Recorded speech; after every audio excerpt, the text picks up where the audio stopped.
Here we go, guys. Another research review, fact-finding Friday, our first of the new year, which is exciting to me because I didn't really feel like we needed a break, but then I thought it kind of, at least it did me good, just not having the amount of time to prep for some of these things, worrying about where they fall with the holidays and all that. So everybody who is coming back, if you do, that's fantastic. I'm looking forward to, as I said earlier this week, kind of moving back and forth, maybe week to week, always having a behavioral research review versus a physiological one. Maybe we'll intersperse some other performance-based ones, but I keep coming back personally to some of the behavioral issues because without that, we don't get the physiological or biological progress we want.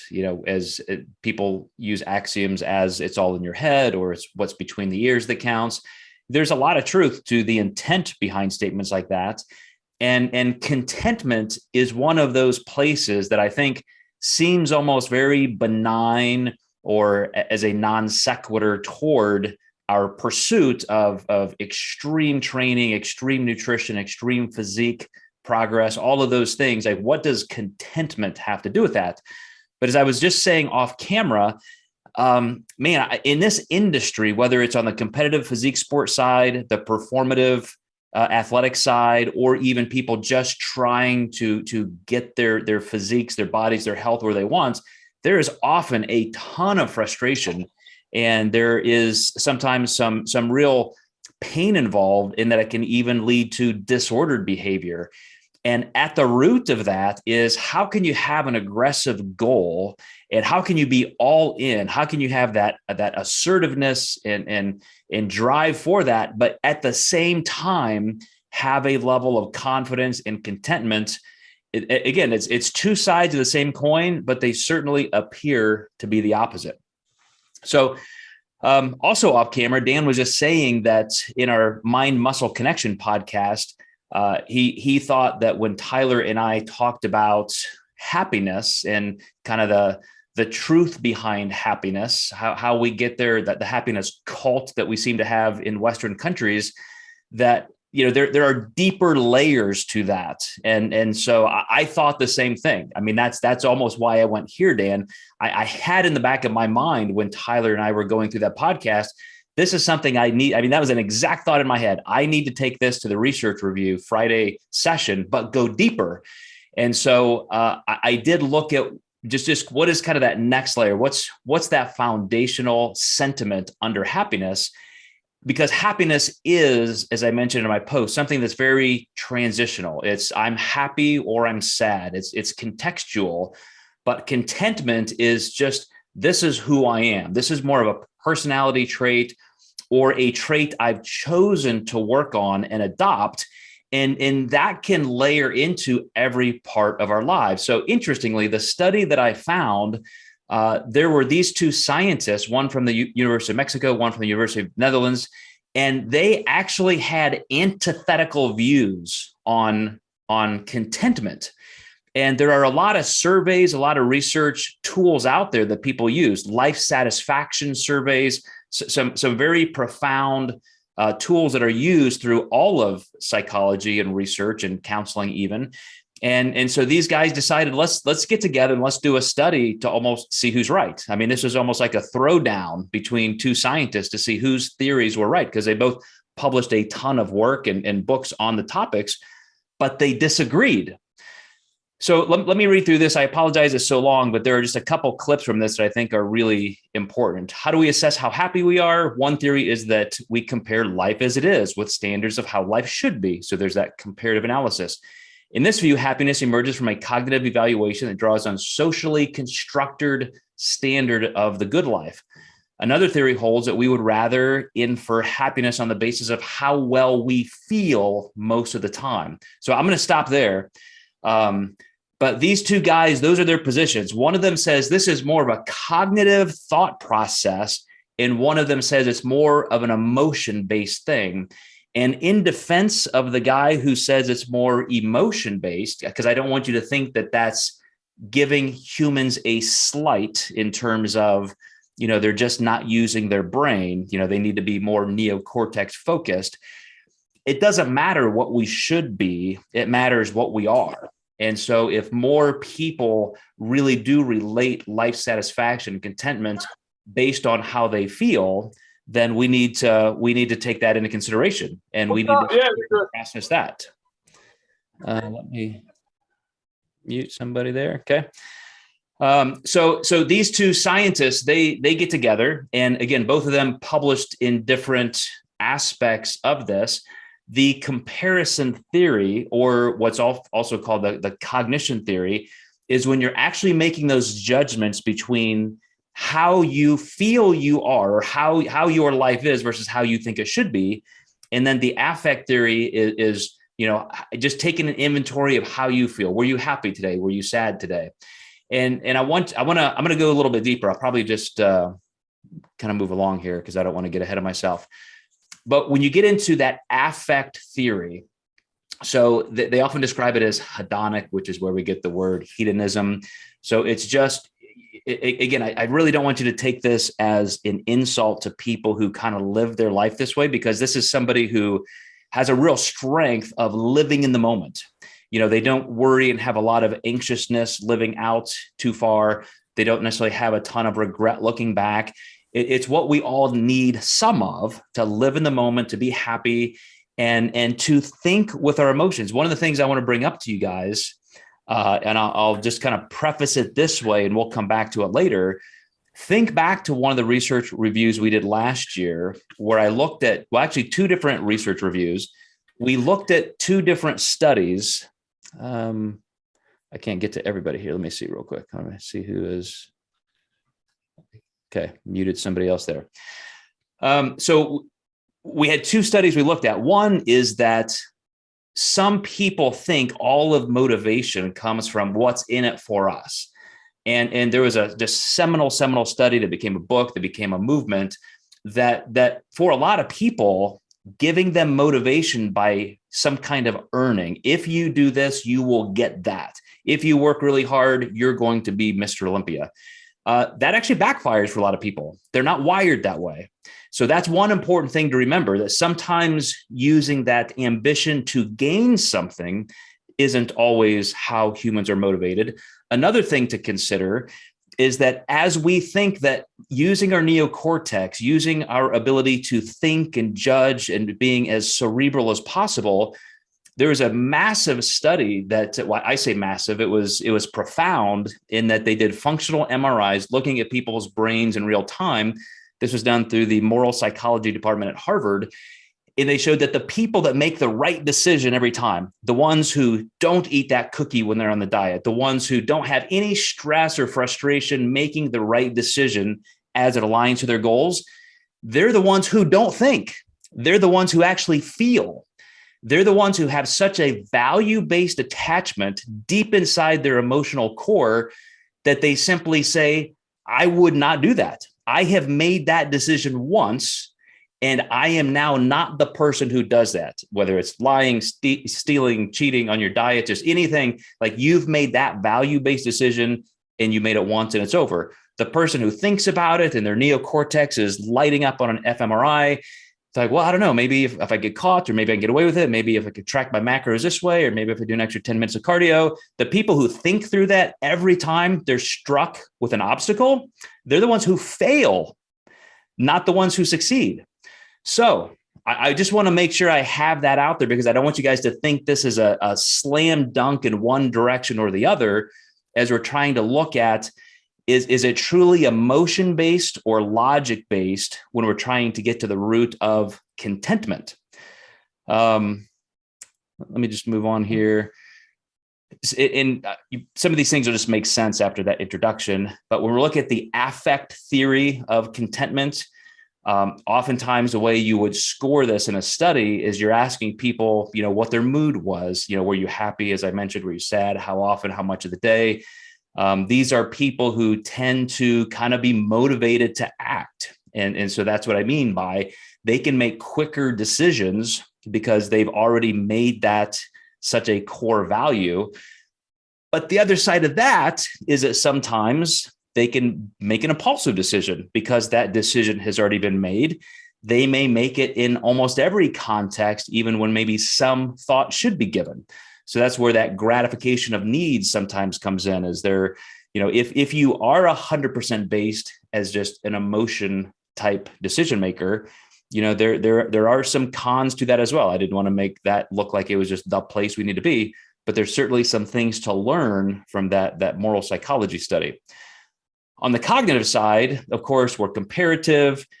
Social constructionism, which I think was fantastic that this came up in the study, simply shows, because this is a study that went through 120, they surveyed information from 127 different countries. And social constructionism has more to do with how we feel about life than probably most anything else. Because if I'm in China or Russia and I'm in especially an impoverished place and starving or giving more of yourself to the collective good is supposed to be a good virtue, then you may have a pretty meager existence, and you may feel like, man, I really don't have a lot in life, and yet you would tell people and truly have talked yourself into thinking, I love my life. This is great. I'm doing well in life because I'm suffering. That kind of a mindset. But that's because of the social construction. Then you come to the Western countries like the US, where happiness is a cult. And if I'm not happy, every second of the day, if my whole day is not orgasmic, then I have a shitty life. That's how we feel in an entitled way on the other side. So this is going to come up a little bit in the study. And on that cognitive side, here's the pro. If you are thinking through these things cognitively, then you can adjust those standards. You can think through them and say, well, maybe I should actually do things a little bit differently. And maybe I should be happier, even though I have less, or maybe I should be less happy because people are taking it from me. You also have a phenomena called reflected appraisal, which is we often get a lot of our value and our perceived happiness based on how others treat us.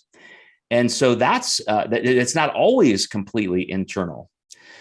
So these are the two camps. These two professors are going at it. They've decided we're going to do this study. And it's almost entirely survey analysis. I mean, this information was already there, and they just gathered all this information and decided, here's how we're going to analyze this, run it through all the statistics operations that we need, and make sure we're asking the right questions to get the right answers. So it really is an interesting look at the way research can be done. But they did have a couple really cool graphics I wanted to put in here. They may be difficult to see, but I at least wanted them in here as a record of this for my own research. But overall happiness, if you're trying to look for that deep contentment, you'll see that, it starts with that information basis. What is coming into my life and how I assess it. If I assess it through an emotional experience, then I'm going to kind of go up toward happiness on that side of the scale, where it's truly just a balance. It's like a teeter-totter of how much of the day do I feel pleasant and how much do I feel unpleasant, categorize every negative and positive emotion. And if you're on the cognitive side, this is me still having those same experiences, but now I'm thinking about them. I'm thinking, well, yes, I had that emotion, but is that supposed to tell me I'm having a positive or a negative life experience? Does that mean my life is good or bad? As I said, I think of people who have, truly suffered in thinking that that's a virtue. And cultures teach this, certain religions teach this. And so the more you even like self-flagellation, like literally physically harming yourself, you're clearly doing biological harm. And yet psychologically, you talk yourself into that this is a great life. This is what I should be doing. And so again, there's the pleasure and pain, and then there's the thinking through it. So those two different paths. And then this breaks down into two separate categories. So if I just kind of toggle back and forth for a second, you see the affect theory, then I go back to the cognitive theory. And so I'm not going to spend a lot of time on this. It just kind of shows you a picture of what we're going to talk about. But to what extent does cognitive and affect evaluation vary independently? This is what they asked. When they got this together, this is through Gallup surveys. And you may have heard this. Every once in a while, this makes a headline. So you can be watching your favorite news channel, and at the beginning of every year, or maybe like a census every 10 years, they say, hey, this new Gallup poll is out, and Denmark for the 50th year in a row is the happiest country on the planet. And they looked at those kind of things. And why is the US, the land with all of the money, why do they have the highest rate of anxiety and depression and suicide and incarceration, gun crime? Like we have it all. Why are we the most miserable country on the planet? And so, those are the kind of questions that are asked through these polls. But with 127 countries, and I'm not going to go through all these statistics, but they decided to cap it at 1,000 people, 1,000 subjects per country. So 1,000 subjects per country, 127 countries. That's a lot of data. And what they wanted to see is, does the cognitive and the affect, those two different theories, vary independently? Are they both the same? Can I have one and then that predicts that the other one is going to be just as high or low? Or do their correlations differ, as I said, because of social constructionism? And those two questions aside, the original question is, which one has more impact? If we want to reach people and somehow give them information that helps them become more content, are we going to do it through the emotional side or through the cognitive side? So those are the questions they asked. And there you go. This is what I said. All of this was done by a Likert scale, 1 to 10. And those are simply those studies we all fill out on surveys. Describe this through 1 through 5. Do you highly agree, moderately agree, neutral, blah, blah, blah. So that kind of a scale. 1 through 10 is kind of broad though, which is nice because it allows you to be more specific. Because, some people, it's very difficult if those are just too narrow. So this allowed for some pretty good data, I think. This is what they asked, though. These were the questions they actually asked the people. Put this banner down here. Overall, for happiness, all things considered, how satisfied are you with your life? So pretty general question. To really kind of grade contentment, if you could rank 1 through 10 what your best life would be like and what your worst possible life would be like, where are you right now? So they literally asked, how satisfied are you with your life, 1 through 10, and then rank 1 through 10, like what level are you on? And some of these, they ask questions sometimes in a dualistic way. So it's almost the same question asked a different way, just to check for consistency, because sometimes researchers don't ask the questions very clearly. Sometimes people don't read them clearly. So you almost try and get a backup there. Then on affect balance, did you experience the following feelings during a lot of the day yesterday? Enjoyment, physical pain, worry, sadness, stress, anger, depression, love. So they're going through those. And then they kind of back that question up with a second one on affect. Here's what interestingly they said, we asked this differently. The first one, let me jump back there real quick. They asked, they didn't emphasize yesterday that much. Did you experience the following feelings? And so they kept it very short. Did you experience these feelings? 1, 2, 3, 4, and they literally had them ranked A, B, C, D, E, F, G. And then they went to now, please think about yesterday from morning until night. So now they said, not just yesterday, because we could pick out yesterday and think of this one thing that happened that made me happy. And this is part of the psychological evaluation. Or we could think about the entire day from morning until night. Did you feel well rested? Did you smile or laugh? So now they're trying to get an aggregate perception, how you really feel about your emotional base. Did you learn or do something interesting? Would you like to have more days like yesterday? Were you proud of something you did? I love these last two questions. Were you treated with respect all day? So again, the perception, that reflective appraisal of others. So looking at some of the results, I didn't go through all 127. I mean, I personally did because it was interesting, but I didn't want to write all that out here. Life satisfaction is the highest in Costa Rica, which interestingly, a couple guys right next to us want to move there. Now I know why. in retirement, and lowest in Togo. Contentment, again, a little bit different. Now you're looking at just how you feel, when you're measuring it in that whole day, yesterday, did you feel these things? Were you respected and so forth? This is where Denmark always seems to shine. And then also, low in Togo. Affect balance. This is an interesting way, and I think perfectly done, but I don't think I would have thought of this. Looking at just the total difference between positive and negative feelings. So how many people in the country, for example, had, just super high affect, and then how many also had super low? What were the differences between those? Latin America, in some really interesting countries, even like Venezuela, that you think like we hear they're just miserable, Panama, they had the highest positive versus negative feelings. And so they had, on balance, 60%. So what this means is people could say, well, I have this positive outlook on life, and yet my life isn't that great. I realize, I guess, maybe that what is your best life? You're not quite on that highest rung.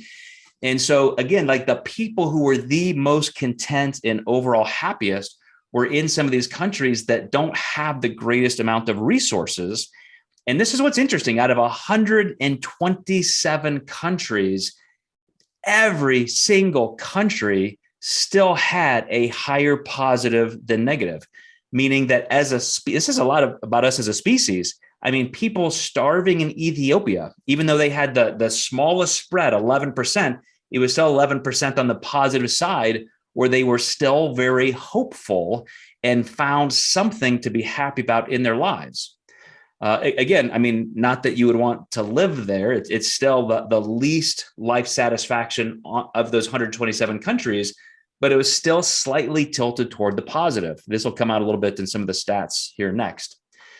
So when it comes to correlation, this is one of the questions they asked. Are these two things correlated? And those of you who've gone through enough of these research reviews for us, I haven't talked about that p-value, the correlation. And if you have a 0.05 or higher, that's what researchers look for, where you can say there's definite causation.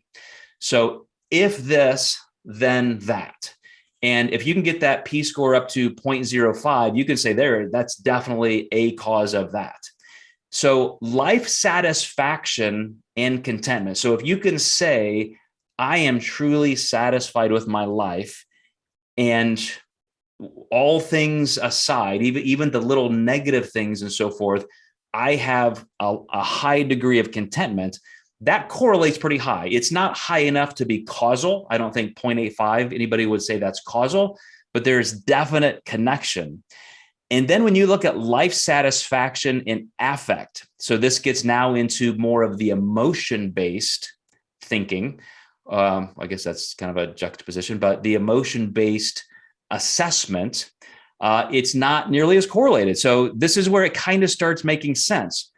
People who are a little bit more driven by just their feelings in those single moments of time. If you remember, the professor whose position was that most people measure their contentment and their life satisfaction by just the aggregate of pleasure versus non-pleasure. Those people who do that, those people who think that way, did not have a good correlation with contentment. So they could, again, on a survey, they could say, well, I'm pretty content with my life, but they still feel miserable. They still feel like, they're just not as happy. But when the opposite holds true with contentment, with people who think a little bit more through that process. So they are using a little bit more of their cognitive capacities and less of their emotional center. And then here's what makes it a little bit more interesting. Are those two things correlated? I mean, can you have one and the other? Can you be somebody who thinks both with emotion and both with cognition? And those would just be like, they just slide up and down. And they actually said no. I mean, this drops down to 0.42. So it's almost like those people who are thinking about their thoughts, those people who are thinking about their emotions, those people who cognitively reflect on their status and position and context in life. And as we're talking about dieting and nutrition and so forth, I mean, swap out nouns, use that every time I'm talking about life satisfaction. How are you satisfied with what you're trying to accomplish in this physical pursuit of your life and health? Then those people who are thinking it through, and they can cognitively say, well, of course, here I am on this path, and every day is not the best day. And yeah, I didn't have a great day there, but I'm back and I'm doing fine. And they just don't get knocked off of course. They tend to say, not only do I know where my life satisfaction is, I'm content with that. I can be in the middle of doing something very difficult and aggressive and uncertain, and I can still be content. Those people who are more feeling their way through it, they don't respond very favorably to actual life satisfaction. So this is where, counter to what I said about that Harvard study on morality, this is a place where you don't necessarily want to just feel your way through it. You want to use some deeper cognitive analysis. So let's look at some of their final remarks in their own considerations as they went through their discussion. The one thing that was interesting, and I kind of led with this because I didn't want this to make you think some things that might not be conclusive. So, I already told you that there are certain cultures and social constructions that really do make us different. And so there are consonant clusters and deviant clusters to this. When you look at Europe versus Asia versus Western countries versus Latin America, and it has just a lot to do with those cultures. And so if you looked at this whole thing, 127 countries together, you get those results I was talking about, the P-scores and correlates. But if you really zone in on regions, then you get super, super more specific data, and it often may oppose each other. Again, Asia versus the US may be very different in how we perceive life satisfaction and contentment. Again, because of the way we process through that. Is it more cognitive or is it more emotional? But here's the results. These are some direct quotes from them. The cognitive appraisals, when you're actually asking people to think through how they feel and where their life is at, that's where you get the actual dominant ability to move somebody to a place or to have them reflect their true contentment. And they can feel that higher life satisfaction. So again, some of those people that scored super high, like Costa Rica and Denmark, they have a greater amount of their population that simply has either very personal or very cultural tools to assess, I shouldn't say I'm going to make myself feel happy. I'm just going to be happy. You again hear mantras like happiness is a choice. That's where this is kind of leading, is that cognitively, when you decide to be happy, then you will see struggles as learning experiences, not failures. You'll see failures as stepping stones towards success. You don't just get mired down in the emotion. But contentment alone, just for you to say, I am content with my life, it ends up being about 71% of the variability in life satisfaction. So those people who say, no, my life is shit, like I hate my life, those are people who aren't necessarily taking a great cognitive inventory. They're just saying, I don't feel good. I wasn't happy yesterday, so my life is horrible.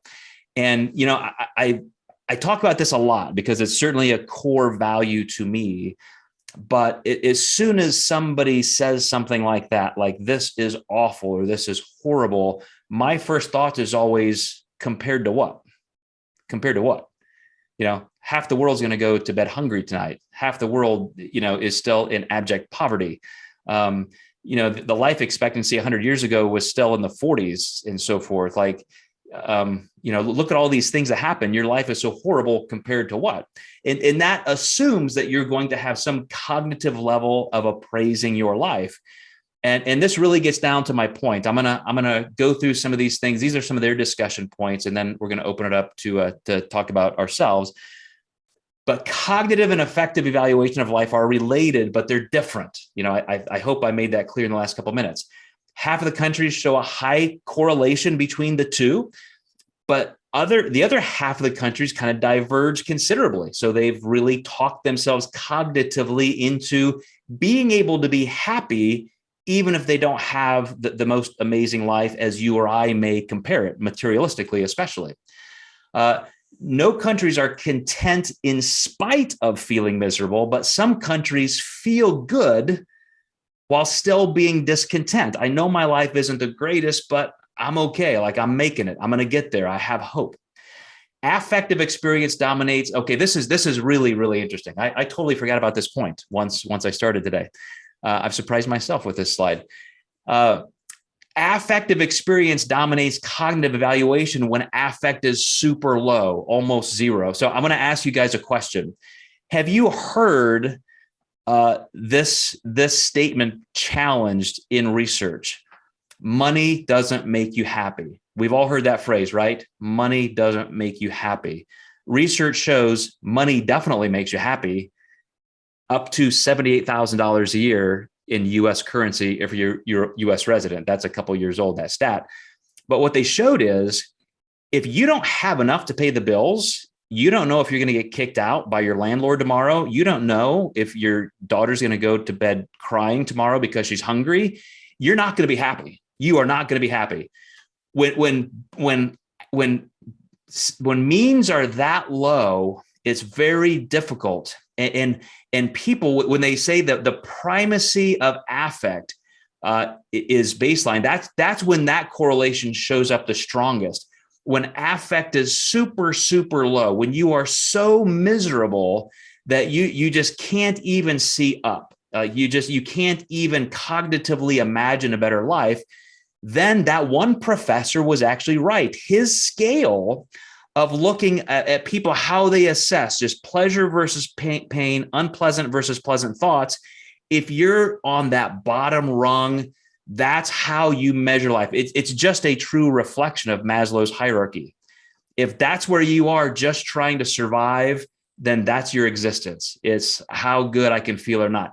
You have to have at least a rung or two above that, where you can truly start to feel like, well, now my cognition actually matters. Like, I can have some impact on my life. There's some level of self-efficacy here. So this is one of those things where we really got to the end of this and I thought the answer was clear. And then they kind of screeched the tires in the middle of the road and said, well, wait a second, this professor is actually right at this part of society. But once you get above that, then cognitive evaluation is really the strongest and has the greatest correlation. So when need gratification approaches a critical minimum, then cognition appraisals take over. So that was a really, really important thing. I mean, if somebody had read this study, like you were like 25 pages and you didn't get to 26, like you would have missed the whole point. But in conclusion, and this I copied right out of there so you could see it word for word. Affective and cognitive appraisals of life do not always parallel. The evaluations differ in about half of the nations of the present day world. And most common divergent combination is high affect with low contentment. So if I'm an emotion-based thinker, if that's how I view life satisfaction through emotion, then I rank my life as low. Like I have the least amount of contentment if I don't feel like I have control over it cognitively, if I just feel my way through it. But cognitive evaluation seems to dominate in the overall evaluation in life. All right, so let me stop that share so I can see all of your pretty faces. And I'll give you my quick little summary here and would love to hear your thoughts. But it's going to sound super, super dumb and cliche, but happiness is a choice. You know, we quite literally have to decide, okay, in the social constructionistic view of the world and through all of history, I kind of would rather live here now than I would 100 years ago or 50 years ago. I think it's Yuval Noah Harari, the most prolific modern historian. whenever he said this in an interview recently, he said, whenever somebody says life used to be better back then, like, oh, back in the good old days, he'll say, well, tell me which day. Tell me what year you want to go back to. When do you think life was great? When polio was killing half of our children, when World War II was raging, when the life expectancy was 32 because people would die of a tooth abscess. Like you tell me how bad it is today compared to then. And that's what we get into when we just feel our way through life instead of really looking with a true positive perspective, no matter where we are.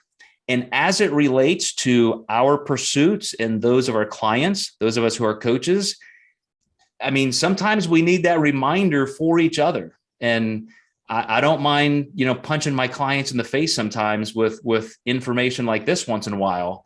When you're having that bad day, I can accept we all have bad days, but if that drives your progress right off the cliff, then you're just not in the right mindset to even be here in the first place. So I hope I did a good enough job of explaining this study, because I think it was pretty darn cool. But I also realized going through it, this quickly in 30 minutes or so can leave some gaps. So does anybody have any questions or any thoughts as it just relates to our pursuits in health and nutrition? Dan, I know you do. Jump on in there. Oh, I always go. Yeah, absolutely. Your conclusion made me reminded me of a quote that stuck in my mind from Abraham Lincoln. And he said, most of us are about as happy as we make our minds up to be. Mm-hmm. And that goes right along with what you're saying. One comment I have on this is, personally, I experienced very unhappy times, but very content. For example, when my wife was really sick and chances of survival were approaching zero, I mean, I was an unhappy husband, but I was completely content that I was doing everything I could in that situation. So I like the fact that you broke these things apart a little bit, because we can be very unhappy situationally, but very content with our behaviors, our decisions, our choices, and living true to values.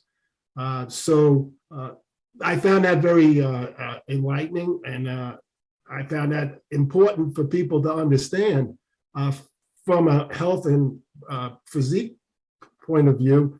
Maybe you're not unhappy, maybe you're a little unhappy that you're not eating that whole cheesecake like you used to, but you know what? You can be content that you are going to be around to watch your grandkids get married, so. And vice versa, Dan. Like maybe you're not happy that you don't have the body you want yet, and yet you can be content that, hey man, at least I've made such an impact on my health and so forth. Yeah, absolutely. And I think as a coach, that's important to help people see that through, because, we are both cognitive thinkers and emotional feelers. So, yeah, you feel like crap right now because of the circumstance, but you know what? You can think about all these other things that you're holding true to. And I think that's awesome. I love that you brought in, that was a phenomenal analogy between you and your wife and her sickness. It made me think it's not even close to that same ball game, but I've always looked in wonderment and sometimes confusion at my wife's ability to be unhappy and yet content at the same time. So here's the difference in our personality types. And it's something that hopefully I've continued to improve, but she can be having a bad day. I can be having a bad day. You can say something that's unhappy or angry, and yet the relationship, there's no question the relationship is fine and everything is okay and everything is intact. It's just like I've always said, like talk about water off a duck's back. Like she can take a punch, like emotionally, she can, and it just doesn't take her off base. I feel wounded and it ruins me, and I'm stonewalling and I'm just crushed. And, and it was like one argument or something. And 4 days later, I'm still like not sleeping. And I've looked at her and I've thought, how in the hell can you, like, does this not bother you? But she had that sense of security that it's like, everything's fine. Like everybody has bad days. Everybody has an argument or something. And so I'm like, that is such a lesson to me. And I have to relate it back to what you said about our health and fitness pursuits. I see the same negatives in clients all the time, where a bad day, a bad meal, a bad anything just completely derails them. Whereas other people are like, yeah, no big deal. I'm right back up and make this a good week. That was just one bad day. It's all good. And I'm like, wow, that's the attitude to have. Yeah, and I think on that topic, I think that's where we could become really valuable, to teach people that they have that ability. And like you said, you're working on it. Teach people that they can work on it and they can get better at it. Mm. Yeah, that's awesome. I had a client, a general population client, who's thinking about competing for the first time. And she's kind of assessing, whether she's good enough, what is it going to take, how, what's this going to look like, and makes some statements that where I can tell you she's just putting a lot of value on appearance. Right. And then so we were talking about like what it's going to take. Do I have to get down to 120 pounds, 100 pounds? And I said, well, we just won't know until we get there. And she said something about me, and I'm like, what? I'm like, are you kidding? Like I would have to lose 30 pounds from where I am right now to look like I looked on stage. So when you look, like I used to compete at 150, 100, or so at my best. Yeah. And here I am here. I said, but this is by choice. Like, of course I have a little fat around the middle. I'm soft, but I'm not unhappy. Like I've chosen to be here, and I'm perfectly content. I've made intentional changes to get here, and I can make intentional changes to go there. But, it's my contentment isn't tied to how I look today. It's tied to my overall arc of health and my own values aesthetically.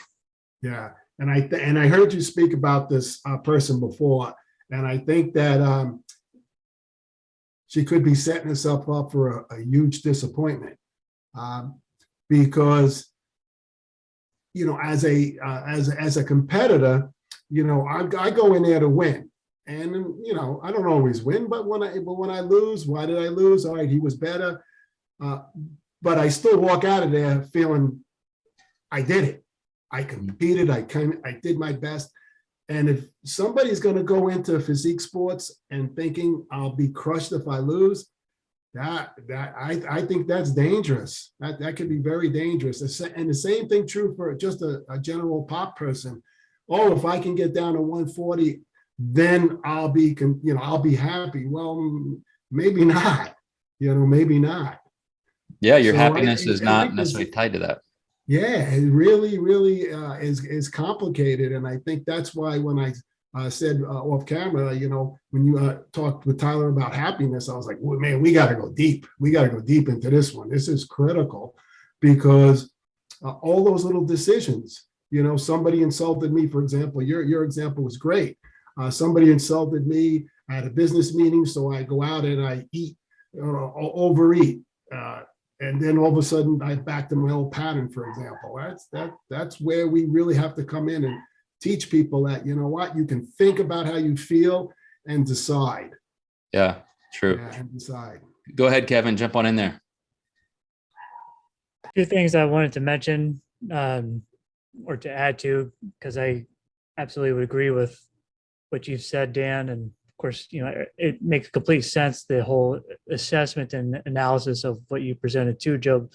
But with general pop clients, those that I predict or presume are going to really struggle are those that focus on the result versus the process. And that's trite to say, but bears repeating and reinforcing of the whole point here of, and I would, with my transformation, especially with the change in my academic performance, having that failure not define me, although that was, it kind of has, but in a positive way, in a sense of it's only motivated me to become more, be where I am now. But since that time, any type of failure or bad day I've had, it hasn't been a definition of myself necessarily in terms of global pursuit of whatever goal, or just me as a person. Is just bad days happen. It's very practical and logical. Bad days, that's going to happen. Learn from it, move on, do better, or whatever it would be. Just don't take it personally. Easier said than done, but nonetheless, that's the big, I guess, reinforcements from this. Not to mention, just for general pop clients to remember, it is that process of who you're becoming, and you just continue to trudge along. That's the rite of passage for all of us. And I guess don't take it too personally. Just keep moving forward. Yeah, this ties back to, and I think this study almost creates the entire definition of emotional intelligence, because I think one of the definitions that is the clearest and cleanest for emotional intelligence is just having high self-efficacy, that I can manage my emotions. I don't let other things manage my emotions. I manage them. Whatever is happening to me, I hold that at arm's length, and I decide how I'm going to feel about that. I don't just impulsively react. And that truly is kind of the underlying current of this study. And yet, one of the interesting things to me in how this whole study is set up, it's a perfect overlay of qualitative and quantitative research, because a lot of people in the social sciences, behavior, psychology, et cetera, they are, it's tough to be quantitative. It's tough. That's why whoever, I think it was Mike Zordos, but maybe he borrowed it from somebody else. He certainly made it famous. But, talking about reps in reserve and perceived exertion, to put that on a 10-point scale, so that we, as people who are working out in a gym, or coaches telling another client, here's your workout, we don't have to say, well, just go kind of hard. Well, this is a warm-up set. This is max. Now we can say, no, this is a 9 out of 10 set, like leave one rep in reserve. Like that gives you some quantifiable hooks to hang that information on. And social science is difficult like that until you can analyze the information like this, run it through all kinds of, statistical algorithms, and then say, wow, because again, like we could have all said, oh, here's the questions these guys are proposing. The answer is obvious. But when you do the actual research, we can say, well, it's obvious, but here's a pretty cool nuance. And this guy was actually right for these people on the bottom rung. And then it becomes obvious up here. So you really don't get all the answers until you do some qualitative analysis or quantitative analysis of qualitative data. And so it's always interesting to me. That's why I think it's so worthwhile to look at some of these things. Very funny. Amanda says, I'm trying to tell myself to have control of my emotions as my kids are running around yelling. I am always happy those days are behind me. As much as I love my kids, I kind of love them a little more now that they're all over 18 years old. Any other thoughts? Charles, jumping in? You'll love them even more when they're over 30, Joe. Go ahead, Charles. True. I'm right in the middle of it myself with teenagers. But I'm the type of person who I think I'm content, but I'm never particularly satisfied. So I'm content in terms of I feel very grateful for my career, for my family, from what I'm doing in terms of business, but I'm not necessarily satisfied. I'm always striving and want to do better, and maybe sometimes I get a little bit obsessed with that, or sometimes I don't stop to celebrate the wins, and I know that's an issue for me. But can you talk a little bit about, is there a difference between what you're seeing in the research between contentment versus satisfaction? Yeah, I think that is a phenomenal additional context point to what we actually talked about, Charles, because for you to say, I can cognitively express my gratitude for my kids, my career, the life I have, like I have so much to be happy for, but I'm still a driven, ambitious person.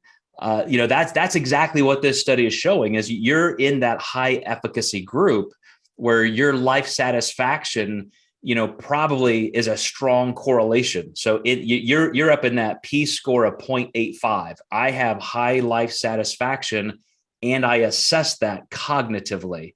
That doesn't mean that you just lay down and decide I don't need to do anything.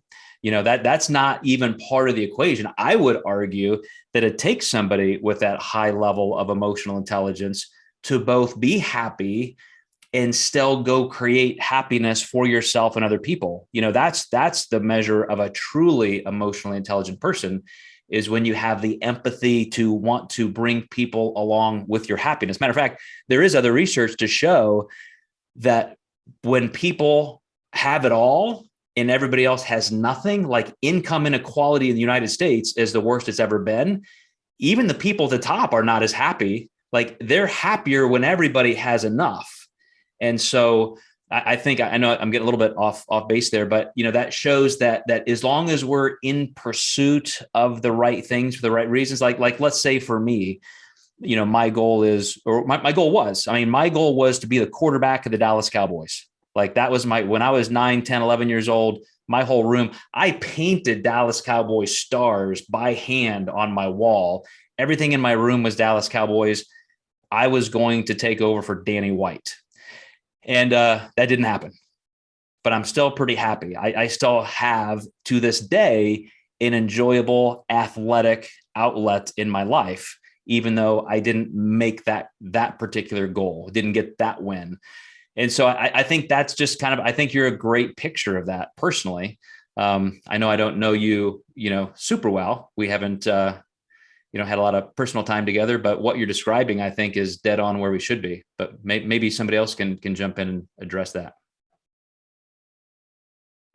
Yeah, I gotta piggyback on that one, Joe. I agree with you 100%. Charles, I think that is exactly the higher level of emotional intelligence, where Joe, you had mentioned, that self-awareness is the cornerstone. Well, once you've got that, then it's okay. Can I take it even further without any resentment for what I've already got? And that's emotional strength and fortitude. So I think, Charles, you're in a great place. I don't know what the research says, but after delivering, over 4,000 leadership programs, the successful people that I saw through that career thought just like you, very content with what they had. But that didn't stop them from moving forward in different directions. And sometimes the directions could be economic, sometimes it could be physical, sometimes it could be social, sometimes it could be, a certain cause that they kind of grab onto. And so I applaud that. And it's great to hear, quite frankly. Yeah, I go back to just the definition, Charles, that contentment doesn't mean like we've made it and we're hanging up the cleats now. Like we're content, it's over. I'm going to go lay in a hot tub the rest of my life. It's just content, period. Like, that's just a state of mind. I am content no matter. I'm content if I win. I'm content if I lose. I'm just here for the popcorn. I'm enjoying every second of the game. So any other thoughts? I'm not sure if Lainey's still on or Amanda. Amanda's gonna put her screen back on, and she's gonna have like 3 kids in headlocks. And sorry, I've been back and forth. No, I have so much to say, but I have to go on to a call. This is like my I think, I have a lot to say, but I've Great. Totally dug this. So you guys, a lot of good stuff, but I don't have time to keep talking about what I've got all going on in here. So, well, you can message me and we'll chat about it that way. Sounds good. That's Guys, awesome. have a great day. So glad you're with us, Lainey. Appreciate you. Have a good weekend. Awesome. You too. Amanda, glad you're feeling better. Everything good? Yeah, everything's good. I think I can add to, my take on this topic would just be that on the physical side of things, like, first thing that popped into my head is how I can be satisfied 1 minute with the way I look, and then once I've achieved what I was after, then what's the next thing? I feel like there's always like that next thing. So then I'm constantly chasing this physique that may or may not happen, but the journey getting there is something that I am satisfied with, I am content with. Like, so far, my going down into my gym and working out is like, that's like my Zen time. Like, that's what I need, that outlet, Sure. So even though, like, hey, if I don't place or I don't win, it's I always just try to think about, like, okay, did I put in my best effort? Obviously we always want to win, right? But if it doesn't happen, I'm happy with what I put on stage. That's ultimately what matters. So I don't know how long I'll be doing this for, but it's definitely something that I've already started looking back on. Like, I'll look back 2 years and look at my stage photos and like, man, it's crazy that I look like that. Like, I did that, So I don't know. I think happiness for me is if you can look back and be satisfied with what you've done thus far, that is what, like, brings me happiness. Like, if I can look back 20 years, in the future, 20 years from now, I can look back and be like, man, I did an awesome job raising my kids. They're great people. Like, then I'm satisfied with my life. I would be content and just completely ecstatic. You guys always just fill in all the gaps. Every time we have a session like this, like, all of your comments are like, wow, that's perfect. And what a great one to end on, Amanda, because what I want to say is, that's a normal reaction. I look at photos of myself 15 years ago and think, how did I even do that? Like, is that even me? Like, my legs this big and but at the same time, it doesn't make me discontent now. It makes me think, well, for a guy who's going to be 53 in a few months, I'm doing pretty good. And like you said, I still enjoy training more than anything. I've been training for 40 years. I only competed for 18. I'm still training. I'm still happy. That's what brings me joy. It's still having a positive impact on my health. But I do want to I want to end on your point that it doesn't mean we ever reach a place where we don't struggle with those thoughts. That's why I think people like Charles and Dan are high achievers, because it's like, yeah, I'm content.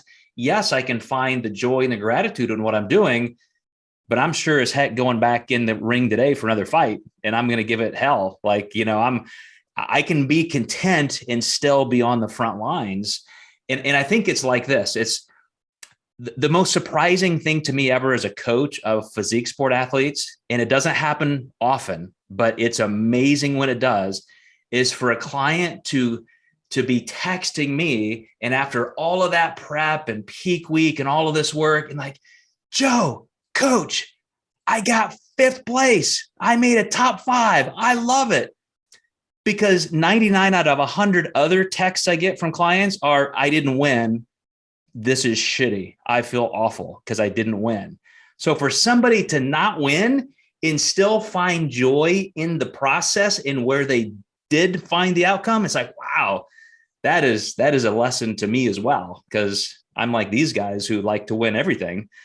But at the same time, man, just to be able to rest back and when the fight's over to say, hey, man, that person was just better on that day, or that person deserves the win and the celebration. I can be their biggest cheerleader, even though that wasn't me today.